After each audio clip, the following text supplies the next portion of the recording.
Bienvenue dans cette nouvelle édition du QG Week-end. Au sommaire de l'actualité, l'Assemblée nationale malienne a adopté une nouvelle loi électorale ce 19 avril. Elle permettra à des détenteurs de la carte NINA de voter au cas où ils n'auraient pas la carte d'électeur. Une loi qui ne fait pas l'unanimité, notamment du côté de l'opposition qui voit des possibilités de fraude. Classement Doing Business 2018, le Rwanda confirme son rôle de champion africain en faisant son entrée dans le top 50 mondial. Le pays a gagné 15 places par rapport à 2017 dans ce classement de la Banque mondiale qui mesure chaque année la qualité de l'environnement des affaires à travers le monde. Et puis rencontre avec Ahmed Aboukar, un jeune Somalien qui a dit non à l'immigration clandestine pour se consacrer à l'activité de conducteur de taxi, une activité qui gagne en popularité à Mogadiscio et qui lui permet de subvenir aux besoins de sa famille. Mais tout d'abord, l'ancien Premier ministre sénégalais Idrissa Seck veut attaquer la loi sur le parrainage devant la Cour de justice de la CEDEAO. Idrissa Seck accuse le président Macky Sall d'avoir violé à 3 reprises la Constitution dans le cadre de cette loi. L'ancien Premier ministre a annoncé avoir chargé des responsables de son parti Roumi de prendre contact avec les autres leaders de l'opposition et de la société civile pour une action commune. Au Mali, l'Assemblée nationale a également adopté une nouvelle loi électorale jeudi 19 avril avec 93 voix pour, 2 voix contre et 18 abstentions. Cette nouvelle loi donnera la possibilité aux détenteurs de la carte NINA de voter s'ils ne détiennent pas une carte d'électeur. L'opposition qui a boycotté le vote craint une fraude massive avec l'utilisation de 2 cartes d'électeurs. Les précisions dans ce reportage ont au correspondant Mokhtar Bari. Depuis le 2 avril, l'Assemblée nationale du Mali consulte les différentes couches pour l'examen de la nouvelle loi électorale. Les députés avaient jusqu'au 24 avril pour son adoption. C'est finalement ce jeudi 19 avril qu'elle a été adoptée par l'Assemblée nationale du Mali par une large majorité de 93 voix pour, 2 contre et 18 abstentions. Soutenue par la Commission des lois et le ministère de l'administration territoriale, cette nouvelle loi permettra, entre autres aux circonscriptions électorales n'ayant pas obtenu de carte d'électeur, d'accomplir les devoirs citoyens avec la carte NINA. Le président de la Commission loi assure avoir convaincu les couches consultées. Durant nos auditions, aucun parti politique, en tout cas tous les partis politiques à l'exception d'un seul, sinon à l'exception d'un seul parti, sinon tous les autres ont adhéré, en tout cas, ont montré leur adhésion au processus. Aussi, les organisations de la société civile que nous avons eu à écouter ont montré leur adhésion au processus. Et donc, nous sommes persuadés que les modifications que nous avons apportées à la loi électorale permettront en tout cas de tenir des élections transparentes, crédibles et apaisées. Et c'est ça l'objectif recherché par rapport à cette modification. Malgré les tentatives pour convaincre l'opposition, les 2 partis se sont opposés sur l'article 209.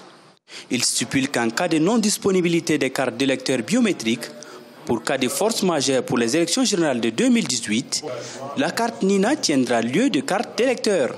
Pour le groupe parlementaire VRD du chef de file de l'opposition, c'est la porte ouverte à la fraude massive. Oui, en fait, vous savez, il y a beaucoup d'articles. Et en l'occurrence, imaginez-vous qu'on dise aujourd'hui qu'on va aller décompter les voix, mais on préfère fermer les portes et les fenêtres pour que les gens ne sachent pas ce qui se passe dans la salle. On dit qu'on n'est pas d'accord. Dans tout le monde entier, les gens décomptent les voix en public. Chacun est là pour assister. Donc on veut cacher quelque chose, c'est ça qu'on a refusé. À 3 mois des élections, le processus entamé le 1er février continue. Prochaine étape, l'audit du fichier électoral et la formation des formateurs des personnes en charge des élections. Dans l'actualité également en Angola, le Parlement a adopté à l'unanimité ce dimanche 22 avril un projet de loi pour favoriser l'arrivée des investisseurs étrangers. L'obligation faite à un étranger de s'associer à un partenaire local a été supprimée. Objectif, relancer l'économie nationale. Cette loi cadre doit encore être débattue en commission afin d'en connaître les modalités précises. Le Rwanda progresse dans le classement Doing Business 2018. Le pays figure à la 41e place du classement, soit 15 places de plus par rapport à l'année 2017. Une performance que le pays des 1000 collines souhaite améliorer pour attirer plus d'investisseurs. Dans ce cadre, le gouvernement a décidé d'entreprendre des réformes dans 3 secteurs clés. Les détails avec Corinne Kamse. La construction, l'électrification et l'import-export, 3 secteurs prioritaires ciblés par le gouvernement rwandais pour y entreprendre des réformes. Des réformes qui vont améliorer l'environnement des affaires. Le pays, qui se classe au 41e rang du rapport Doing Business 2018, voudrait ainsi améliorer cette performance et surtout offrir aux investisseurs un cadre favorable pour l'essor des entreprises. Ça va directement impacter donc le secteur, disons, d'exportation du thé, du lait et du café.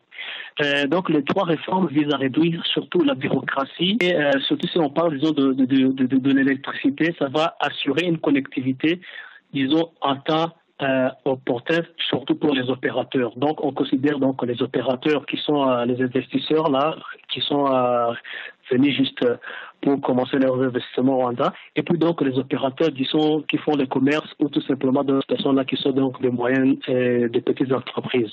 Dans le volet construction, il est question, entre autres, de réduire les procédures dans l'obtention du permis de construire.